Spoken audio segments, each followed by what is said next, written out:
Hello YouTube family. आज आप मेरे स्क्रीन में तो पीछे देख ही रहे होंगे कि आज मैं वीडियो किसके बारे में लेके आया हूँ। मैं रेगुलरली वीडियो बनाता हूँ एकेडमिक्स के बारे में, फाइनेंस के रिलेटेड के बारे में, फाइनेंस इशू के बारे में। तो आज मैं सोचा मैं इस इशू में वीडियो बनाऊँ जो एक फाइनेंस स्टूडेंट को और जो फाइनेंस प्रोफेशन है उसको समझना बहुत ज़रूरी है। ये एलिगेशन लगा है सीबीडीटी के इनकम टैक्स डिपार्टमेंट एलिगेशन लगाया सोनू सूद के बारे में कि इन्होंने अराउंड 20 करोड़ का टैक्स इवेजन किया। 15 सितंबर को इनके ऊपर इनके अराउंड प्रेमाइसिस में सर्च एंड सीजर हुआ और उसमें पता चला कि इसमें अराउंड उन्होंने 20 करोड़ का टैक्स इवेजन किया। अब ये इवेजन सच में हुआ है या नहीं हुआ ये हमको नहीं पता, मगर मैं बताऊंगा कि एलिगेशन कैसे लगा है और अगर एलिगेशन सही है तो ये टैक्स इवेजन सोनू सूद ने किया है या नहीं किया ये मुझे नहीं पता। सीबीडीटी सही है इसमें या सोनू सूद सही है ये भी मुझे नहीं पता। मैं बस सिर्फ ये वीडियो में ये बताना चाहूँगा कि ये जो एलिगेशन लगा ये किसके बारे में है और ये अगर एलिगेशन सही है तो ये जो टैक्स इवेजन होता है ये कैसे होता है, मतलब इसका प्रोसेस कैसा है। तो आइए स्टार्ट करते हैं। और उससे पहले अगर आप मेरे चैनल में नए हैं तो आप प्लीज़ इसको सब्सक्राइब कीजिए। वीडियो अगर अच्छा लगा तो लाइक कीजिए और शेयर कीजिए। आइए पहले ये जो एलिगेशन लगा है ये सीबीडीटी ने लगाया, जैसे आप स्क्रीन में देख रहे हैं सीबीडीटी ने इसमें एलिगेशन लगाया। तो सीबीडीटी होता कौन है? सीबीडीटी का फुल फॉर्म है central board of direct taxes. ये एक बोर्ड है, ये कम्युनिटी आप बोर्ड बोल सकते हैं, ये एक डिपार्टमेंट है। इजी वर्ड में अगर आपको समझाऊं तो ये एक गवर्नमेंट का डिपार्टमेंट है। ये मोस्टली डील करता है डायरेक्ट टैक्स के बारे में, इनकम टैक्स के बारे में।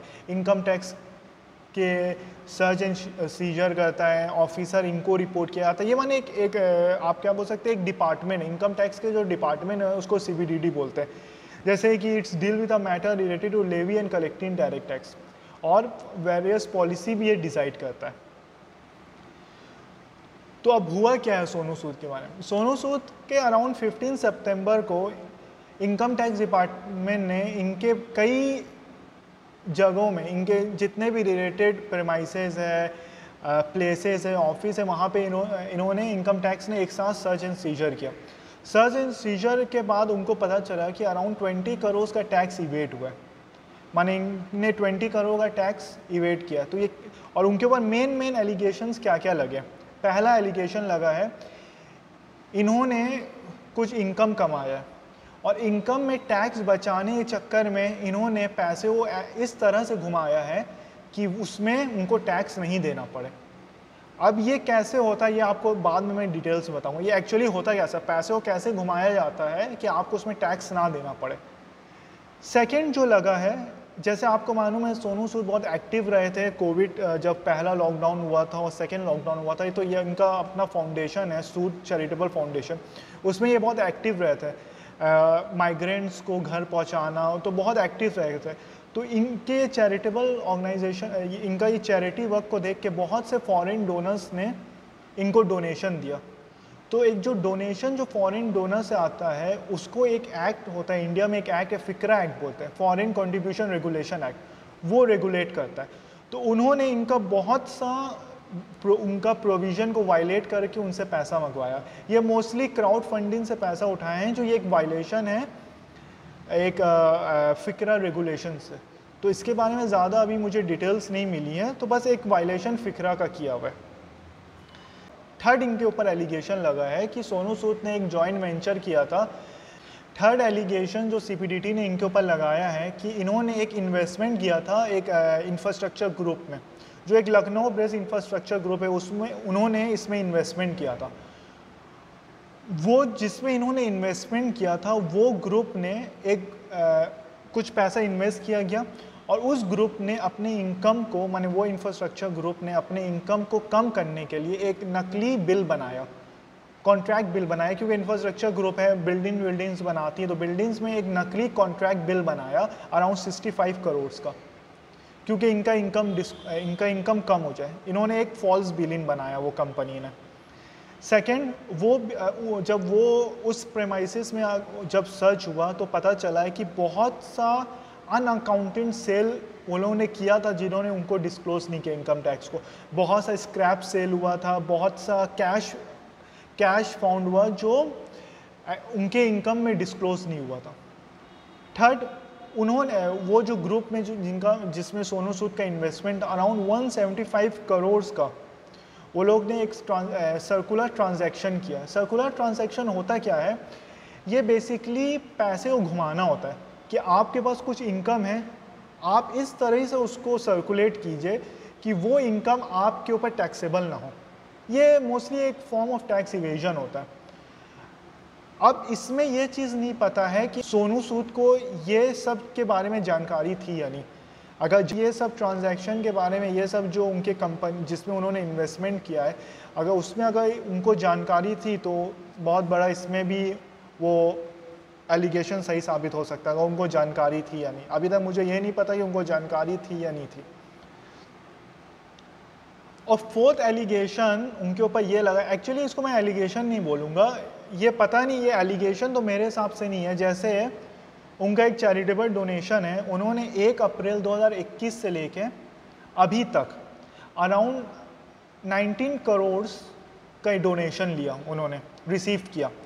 उसमें से सिर्फ उन्होंने 2 करोड़ के आसपास खर्च किया चैरिटी के लिए। बाकी का जो पैसा है उनके पास अनयूटिलाइज पड़ा हुआ है। ये देखिए, ये मेरे हिसाब से ये कहीं से एलिगेशन तो नहीं हुआ, आपको कहीं से पैसा मिल रहा है, 19 करोड़ आपको रिसीव हुआ, तो आप तो ऐसा नहीं है कि अप्रैल में आपको 19 अप्रैल से लेकर अभी तक आपको 19 करोड़ रिसीव हुआ। अब जैसे आपको रिसीव हुआ वैसे ही तो आप डोनेशन, वैसे ही तो आप कहीं पे लगा नहीं सकते ना, यूटिलाइज नहीं कर सकते। यूटिलाइज करने में टाइम लगेगा। अगर मान लीजिए आपको डोनेशन रिसीव हुआ स्कूल बनाने के लिए, तो स्कूल तो ऐसा नहीं है कि एक दिन में स्कूल बन जाएगा, कुछ टाइम उसमें भी लगेगा। तो ये एलिगेशन तो मुझे समझ में नहीं आया है कि ये एलिगेशन है क्या, क्योंकि डोनेशन रिसीव हुआ है उनको ईयर के एंड तक, माने उनको जब अप्रैल 2021 में रिसीव हुआ है तो उनको मार्च 2022 तक अराउंड 85% जो उनको डोनेशन रिसीव है उनको खर्च करना है। अभी तक वो चीज़ कंप्लीट हुआ नहीं है। तो अभी ये बोलना कि ये क्यों बोला गया है मुझे भी नहीं पता है। और फोर्थ, जब इनके ऊपर रेट हुआ तो अराउंड 1.8 करोड़ कैश रिसीव हुआ, रेट में पता चला। और लॉकर्स भी इनके सब रेट में इनके लॉकर्स और कैश बरामद हुआ इनके घर से। अब लास्ट पार्ट में हम लोग आते हैं। सीबीडीटी ने फर्स्ट जो एलिगेशन लगाया था उसमें बोला गया था, सीबीडीटी ने कहा था कि actor had been to route his unaccounted income in the form of bogus unsecure loan for many bogus entities. इसमें बोला गया था सोनू सूद ने कुछ पैसा कमाया था, उनको उसमें टैक्स नहीं देना था, तो उन्होंने पैसे को इस तरह से घुमाया कि वो उनके ऊपर टैक्सेबल नहीं हो। अब ये कैसे किया है, ये मैं आपको एक डायग्राम मेरे स्क्रीन में दिखाई दे रहा होगा आपको, ये डायग्राम में बताऊंगा ये इन्होंने किया कैसे ये। तो अभी तक ये साबित हुआ नहीं कि सोनू सूद एक्चुअली में इसमें माने अक्यूज़ है या नहीं है, तो इससे मैं सोनू सूद का नाम नहीं लूँगा, मैं एग्जांपल में मिस्टर ए लेता हूँ। फॉर एग्जांपल मिस्टर ए के पास कुछ पैसा है, मिस्टर ए को इसमें टैक्स देना नहीं है, उनको टैक्स अगर देंगे तो इसमें बहुत 30% टैक्स देना पड़ जाएगा, तो उनको टैक्स देना नहीं, उनको ये टैक्स सेव करना। तो इनके पास एक तरीका है, इसको नॉर्मल, ये जो डायग्राम में आप देख रहे हैं पीछे जो मैंने डायग्राम देख रहे हैं, इसको नॉर्मल लैंग्वेज में जमा खर्ची बोला जाता है।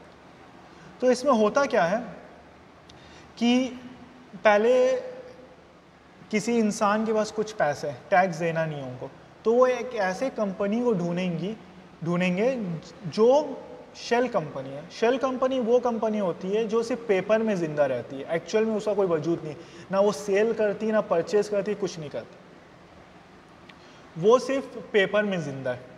तो होता क्या है, मिस्टर ए बोलेंगे कि आप हमसे 1 करोड़ रुपया कैश लीजिए, XYZ के पास जाएंगे, बोलेंगे आप 1 करोड़ रुपया हमसे कैश लीजिए और वापस हमको 95 रुपीज़ चेक में दीजिए। ऐसा क्यों हुआ? 1 करोड़ कैश लीजिए, कैश का तो कोई रिकॉर्ड होता नहीं है, तो किसी को कुछ पता नहीं चलेगा, ना गवर्नमेंट को पता चलेगा ना कोई डिपार्टमेंट को पता चलेगा नहीं आपने हमें कैश दिया। कंपनी XYZ कंपनी कैश ले लेगी, कैश लेने के बाद कंपनी उसके मिस्टर ए के नाम से 95 95 लाख का चेक इशू करेगी। चेक जो इसमें इशू करेगी वो इन अ फॉर्म ऑफ लोन या इन्वेस्टमेंट। लोन में तो कोई टैक्स है नहीं, तो मैंने XYZ अपने बुक्स में दिखाएगी कि मैंने मिस्टर ए को लोन दिया, तो वो पैसा 95 लाख मिस्टर ए के पास चला गया। तो इस ट्रांजैक्शन में फ़ायदा क्या हुआ? XYZ कंपनी को 5 लाख का स्ट्रेट प्रॉफिट हुआ, 1 करोड़ रुपया कैश में लिया, 95 लाख दोबारा मिस्टर ए को मिल गया। अब जो XYZ के पास इतने कैश है, एक करोड़ कैश है, उसका वो XYZ कंपनी करेगी क्या? अब मिस्टर ए यहाँ पिक्चर से हट गए, मिस्टर पे अब पिक्चर में नहीं, अब पिक्चर में XYZ कंपनी। अब XYZ कंपनी जो 90 करोड़ सा कैश उसका करेगी क्या? तो वो क्या करती है, वो नॉर्मल पीपल ढूंढती है, जो गरीब लोग हैं, जिनको टैक्स के बारे में कुछ नॉलेज नहीं है, जो बहुत गरीब लोग होते हैं, उनको ढूंढती है। उनको क्या करती है, बोलती है उनसे उनका आधार कार्ड या पैन कार्ड लेती है, उनका इनकम टैक्स का फाइल खोलती है और बोलती है मैं तुम्हें 2-2 लाख रुपया दूंगा। ऐसे फॉर एग्जांपल ऐसे 50 लोगों को XYZ कंपनी ने ले लिया और कहा मैं आप सबको 2-2 लाख रुपया कैश में दूंगा। XYZ बोली उन गरीब लोगों को 2 करोड़ रुपया आपको कैश में दूंगा, आप ये 2 करोड़ को अपने फाइल में दिखाइएगा एज अ कुछ भी, माने ट्यूशन इनकम दिखा दीजिए या अदर सोर्स इनकम कुछ भी दिखा दीजिए, क्योंकि अढ़ाई तक तो इनकम टैक्स का लिमिट है, कोई टैक्स तो देना नहीं है, तो 2 लाख तक सब अपने बुक्स में दिखा देंगे। तो उन्होंने 2 लाख रुपया उनको कैश में दे दिया 50 लोगों को। 50 लोगों ने वापस कंपनी को अराउंड 1.95 लाख चेक में दिया। तो इसमें माने 5,000 रुपये अपना कमीशन काट के जो गरीब लोग हैं वो 1.95 लाख का चेक उनको रिसीव कर दिया। तो इसमें रिसीव कर दिया, उसमें वो XYZ ने कंपनी ने दिखा दिया कि इन्होंने मुझे, या ये जो लोग हैं ये मुझे एज अ इन्वेस्टमेंट कर रहे हैं मेरे कंपनी में, या इन्होंने कुछ इन्वेस्टमेंट किया है या फिर कुछ लोन दिया है कंपनी, कुछ भी दिखा के अपने बुक्स में कर दिया। तो ऐसा क्या हुआ, किसी को भी कहीं भी टैक्स देना नहीं पड़ा। यहाँ पे किसी को भी, आप जो स्क्रीन में देख रहे हैं, यहाँ पे कोई भी लोगों को टैक्स नहीं देना पड़ा। इस तरीक़ा से ये बहुत मतलब ये जमा खर्ची बहुत चलता है। ये जब तक अच्छा लगता है जब तक आप पकड़ाए नहीं, अगर आप पकड़ा गए तो बहुत मुश्किल हो जाती है। तो इसमें फ़ायदा किसका किसका हुआ? पहले मिस्टर ए का 25 लाख का स्ट्रेट प्रॉफिट। अगर मिस्टर ए 1 करोड़ में टैक्स देता तो 30% टैक्स देना पड़ता, 30 लाख रुपया पड़ता। अभी उन्होंने 5 लाख का कमीशन दिया, 25 लाख रुपया टैक्स बचा लिया। XYZ को क्या हुआ, उनको 5 लाख का कमीशन मिला मिस्टर ए से, और उन्होंने 5-5 हज़ार रुपया कमीशन दिया गरीब लोगों को। तो 5 हज़ार रुपया कमीशन 50 लोगों को 2.5 लाख रुपया हुआ, 2.5 लाख रुपया उनका प्रॉफिट हो गया। गरीब लोगों को क्या मिला, 5,000 रुपये का, एक आदमी को 5,000 रुपया कमीशन मिला।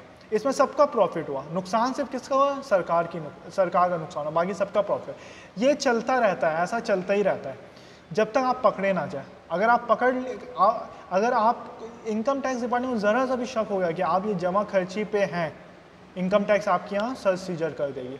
अब सर्च सीजर में पता कैसे चलता है, अब पहले वो मिस्टर ए के पास आएगी, पहले मिस्टर ए के पास आई। मिस्टर ए ने कहा, मिस्टर ए पास आगे पूछे कि तुमको 1 करोड़, तुमको 95 लाख मिला कहाँ से, तुमको जो 95 लाख है वो मिला कहाँ से? वो सीधा बोल देगा मुझे तो XYZ कंपनी से मिला। XYZ कंपनी के बोलेंगे तुम जो 95 लाख मिस्टर ए को दिए हो, तुम्हारे पास 95 लाख कैसे आया? तो वो कहेंगे कि मेरे जो गरीब लोग हैं, जो माने कॉमन पीपल ने मुझे 2-2 लाख रुपया दिया है, 1.5 लाख कैश में दिया, ये चेक में दिया, 1.5 लाख चेक में दिया। उनका डिटेल्स कंपनी मांगेगी। आप अभी 50-100 लोग हैं, इनकम टैक्स में हर लोगों को ढूंढने नहीं जाएगी, तो वो क्या करेगी, कंपनी को पकड़ेगी। अब कंपनी, मैंने शुरू ही में आपको बताया था, कंपनी तो एग्जिस्ट ही नहीं करती है, कंपनी तो सिर्फ पेपर में है। आप इसके एड्रेस में जाइएगा तो वहाँ कोई कुछ मिलेगा ना एम्प्लॉय मिलेगा, ना आपको ऑफिस मिलेगा, कुछ नहीं मिलेगा। तो इसमें फंसेगा कौन? मिस्टर ए फंसेगा। और मिस्टर ए अभी हम लोग के स्टोरी में कौन है? सोनू सूद है। इनकम टैक्स डिपार्टमेंट ऐसा एलिज कर रही है कि मिस्टर ए ने ऐसा ही जो मैंने डायग्राम में दिखाया ऐसा ही कुछ किया है जिससे उनको 20 करोड़ रुपए तक का उनका टैक्स बनता है। अब ये सही है या गलत है ये तो बाद में पता चलेगा। ये जो मैंने समझाया है इसको जमा खर्ची बोलता है। अब हम लोग की कहानी में जो मिस्टर ए है वो सोनू सूद है। इनकम टैक्स डिपार्टमेंट ऐसा अलेज कर रहा है कि सोनू सूद ने ऐसा ही कुछ किया है और 20 करोड़ रुपए टैक्स बचाया। अब ऐसा सच में हुआ है या नहीं हुआ है ये मुझे नहीं पता, ये आगे जो इन्वेस्टिगेशन चल रही है उसमें पता चलेगा ये ऐसा हुआ या नहीं हुआ। तो इसमें कोई भी ओपिनियन फॉर्म करना कि कौन गलत है कौन सही है ये करना भी सही नहीं होगा। तो मगर इसमें एक और चीज़ सामने आ रही है, इनकम टैक्स डिपार्टमेंट बोल रहे हैं कि बहुत सी कंपनियों ने ऐसा मान लिया है, जैसे XYZ कंपनी है वैसा बहुत सी कंपनी है जो सोनू सूद के केस में ऐसा मान लिया है कि हम लोग ने ऐसा जमा खर्ची किया है। तो अब ये तो मुझे आगे कुछ इसके बारे में अपडेट मिलेगा जब मैं बता पाऊँगा कि ये सही में हुआ है या नहीं हुआ है, तो अभी कुछ भी बताना सही नहीं है।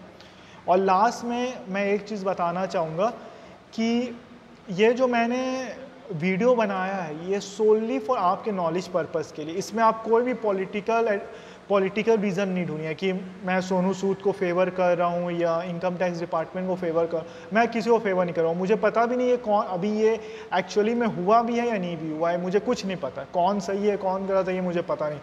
मैं जो अभी तक जो न्यूज़ों में और कहीं भी सामने आया उस बेसिस में मैं आपको ये बताऊँ। और इसमें कौन सही है आगे पता चलेगा तो मैं आपको इसके बारे में और आगे वीडियोस में बताऊंगा। तो इसमें कोई भी पॉलिटिकल रीज़न ये वीडियो बनाने, सिर्फ ये नॉलेज पर्पस के लिए है। और लास्ट में मैं बोलना चाहूँगा अगर आपको ये वीडियो अच्छा लगा तो प्लीज़ इसको लाइक कीजिए, शेयर कीजिए और चैनल में नए तो प्लीज़ सब्सक्राइब कीजिए। डिस्क्रिप्शन में मैंने अपना ईमेल एड्रेस डाला हुआ है, आपको कोई भी कंसल्टेंसी की ज़रूरत हो या कुछ भी अगर आपको नॉलेज प्रोवाइड करना हो तो प्लीज़ मुझे ईमेल कीजिए। और थैंक यू।